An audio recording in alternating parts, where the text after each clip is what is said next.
Dear brothers and sisters in Christ Jesus, we are entering into the first day of Novena to St. Clare of Assisi. We too celebrate the feast of St. Mary of the Angels today.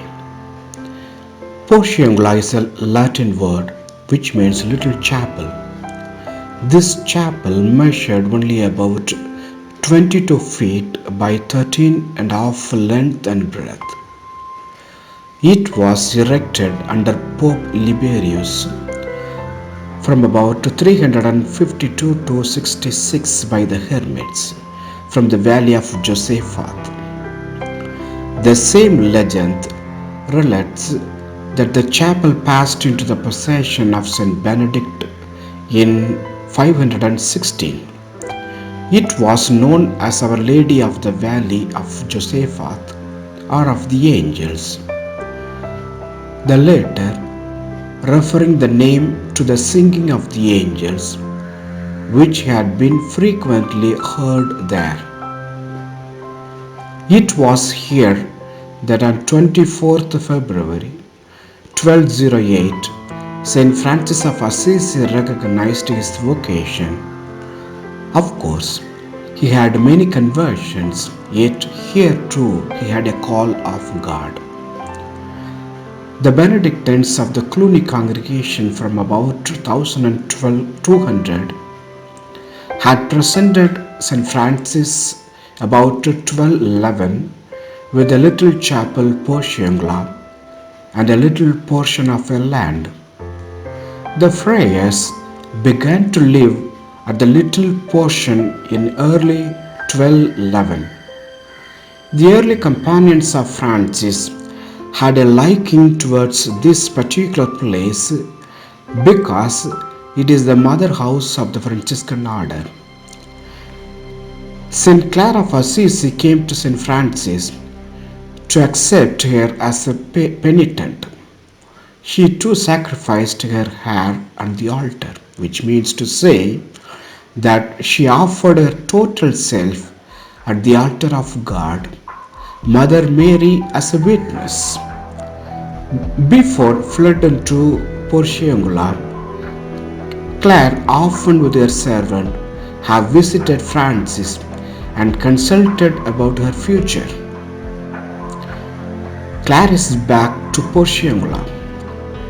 St. Francis, when residing at Assisi, often visited St. Clare to give her holy counsel, and she, having a great desire to eat once with him, often begged him to grant her this request.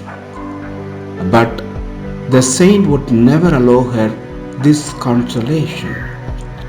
His companions, therefore, being aware of the refusal of St. Francis and knowing how great was the wish of St. Clare to eat with him, went to seek him and thus asked him to grant her heart desire.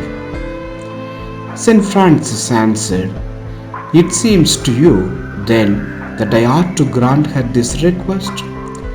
His companions made answer, "Yes, Father." St. Francis answered, "As you think so, let it be so. Then, but in order that she may be the more consoled, I will that the meal do take place in front of St. Mary of the Angels, because having been for so long time shut up in San Damiano, it will do her good to see the church of St. Mary, wherein she took the veil and was made a spouse of Christ.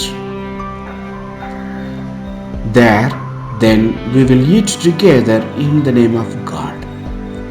When the appointed day arrived, St. Clare left her convent with great joy, taking with her one of her sisters, and followed by the companions of St. Francis. She arrived at St. Mary of the Angels, and having devoutly saluted the Virgin Mary, before whose altar her hair had been cut off, and she had received the veil. They conducted her to the convent and showed all over it. In the meantime, St. Francis prepared the meal on the bare ground, as was his custom. The hour of dinner being arrived, St. Francis and St. Clare, with one of the brethren of St. Francis and the sister who had accompanied the saint, sat down together. All the other companions of St. Francis seated humbly round them. When the first dish was served, St. Francis began to speak of God so sweetly, so sublimely, and in a manner so wonderful that the grace of God visited them abundantly, and all were wrapped in Christ. While they were thus wrapped with eyes and hearts raised to heaven, the people of Assisi and of Bethona and all the country round about saw St. Mary of the Angels as it were on fire, with the convent and the woods adjoining. It seemed to them as if the church, the convent, and the woods were all enveloped in flames. And the inhabitants of Assisi hastened with great speed to put out the fire. On arriving at the convent, they found no fire. And entering within the gates, they saw St. Francis and St. Clare with all their companions sitting round their humble meal, absorbed in contemplation. They knew of certainty that what they had seen was a classical fire, not a material one, which God miraculously had sent to bear witness to the divine flame of love which consumed the souls of those holy brethren and nuns. And they returned home with great consolation in their hearts and much holy edification. After a long lapse of time, St. Francis, St. Clare, and their companions came back to themselves, and being fully restored by the spiritual food, cared not to eat that which had been prepared for them, so that the holy meal being finished, St. Clare, well accompanied, returned to San Damiano, where the sisters received her with great joy. Amen.